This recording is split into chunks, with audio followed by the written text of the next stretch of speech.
and welcome to the New England Small Business Podcast. I'm your host, Patrick Wiley of 321 Media, and we're actually going to have two hosts as the episodes progress here. It will alternate between myself and my business partner, Ben Barber. But for today, you're stuck with me. But we have a great guest for you today. He is the operating partner of Crisp Restaurant Group here in Rhode Island. They have a plethora of restaurants throughout the state here, and I'll let him talk all about that. And without further ado, please join me in welcoming David Bertolini. David, how are you today?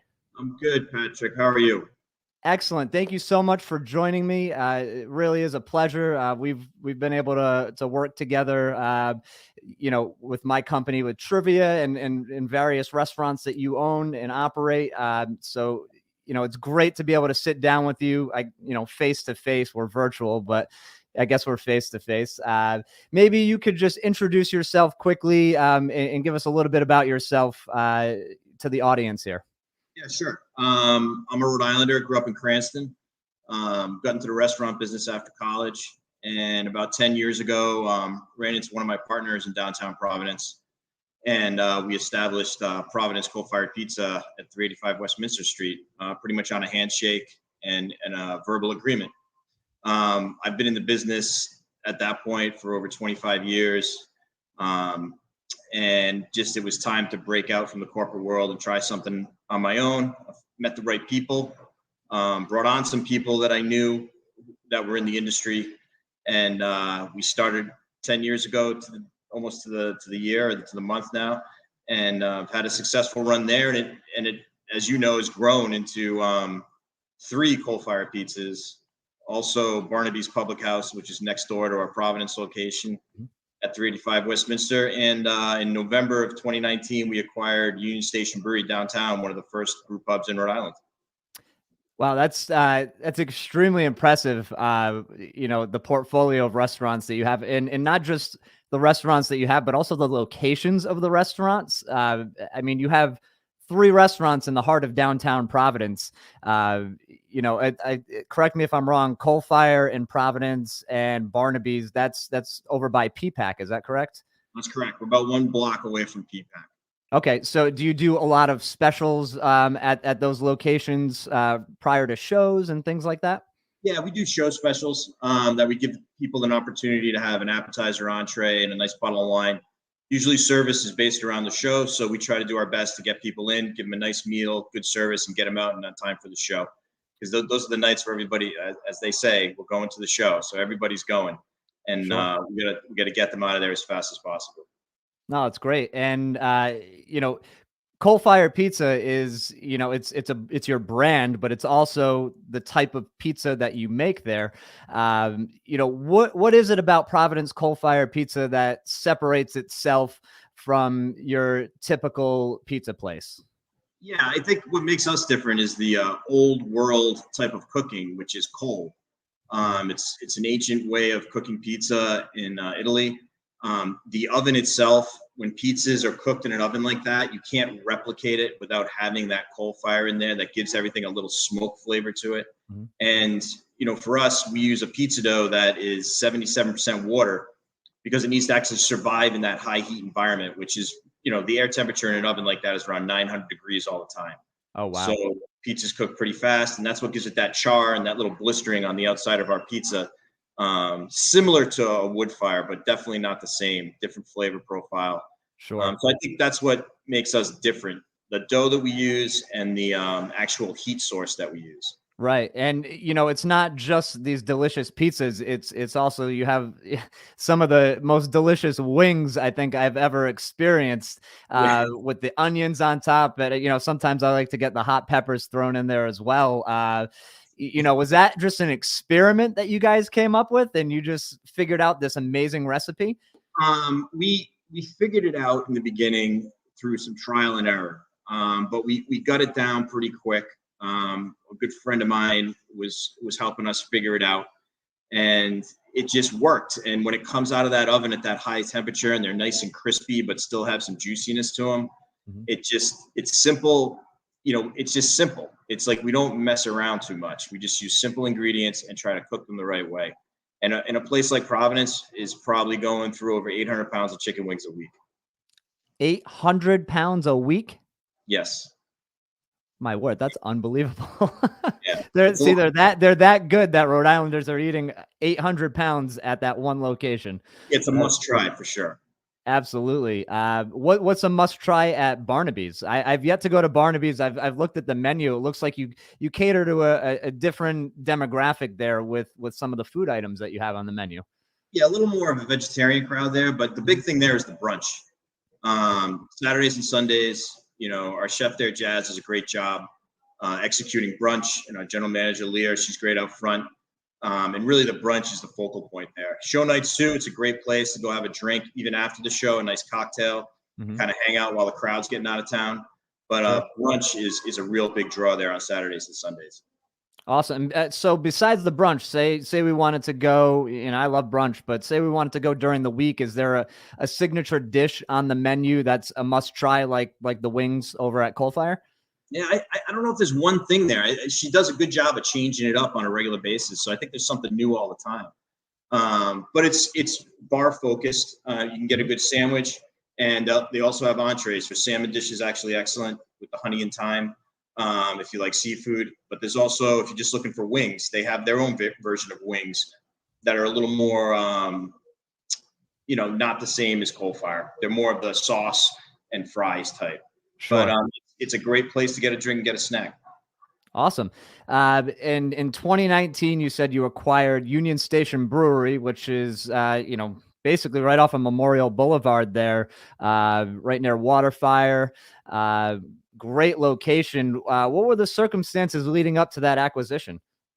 Well, it's funny because my business partner who I started Coal Fire, he has an accounting firm in that building and was the landlord for that for that restaurant. Mhm. And that was a corporate run restaurant, and they were just looking to move on. Mhm. So I had a relationship with that corporation. They contacted us and asked if we'd be interested in purchasing it. And it just happened to work out at the right time, and we were in a good position to do it. And it's kind of funny because I used to work there back in early 1990s as a line cook Oh, after wow. college. So I've almost come full circle, Mhm. like coming back into it again. But I mean, that place is just great. Our chef there has reinvented the food menu to elevate it, to make it much better than it was. Our brewer has changed the way we brew beer to Mhm. make it more modern and up to date. So there's been a lot of change going on there, and we're actually canning beer there now. So Oh, wow. once in a while, you'll see it out in the stores, or you can come in and buy a 4-pack to go. So we got a lot of stuff going on there. Nice. And what's the go-to brew? What do you guys have going right now that everybody's drinking?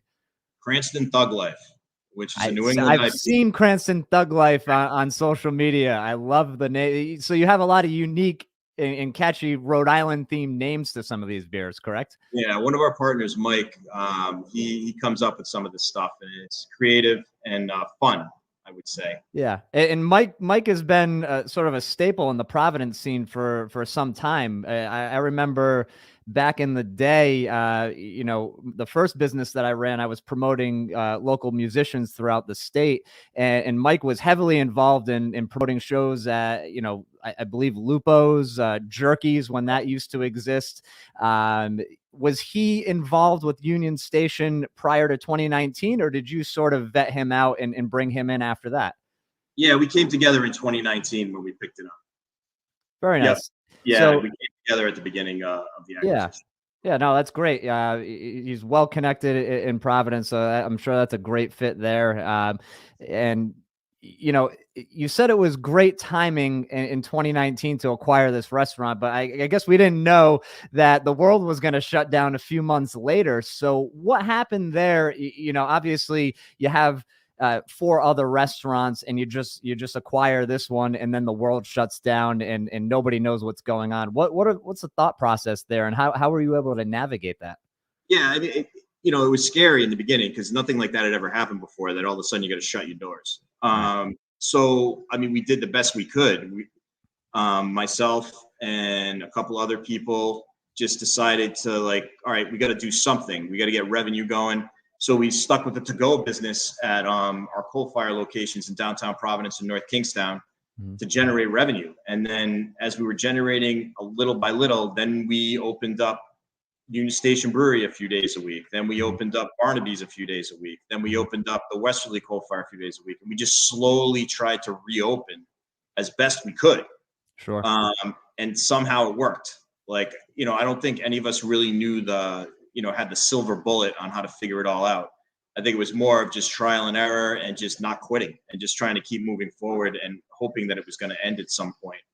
But it does feel like we're still a little bit in it right now. It does. We're not quite there yet. But it seems like, the light is at the end of the tunnel. At least what I'm seeing, looking at the numbers from the trivia nights that we do throughout your establishments, people are coming out. They want to be out again. They want to be socializing, and the restaurant business is, we might have had a tough time for that year and a half, but I think it's going to be a big boom, especially once these hopefully final mandates have been taken away. Are you seeing that in your numbers? Are you predicting a big boom in the restaurant industry post all of this nonsense? Yeah, I mean, we're excited about the next couple of months here because I think you're right. I think it's getting better.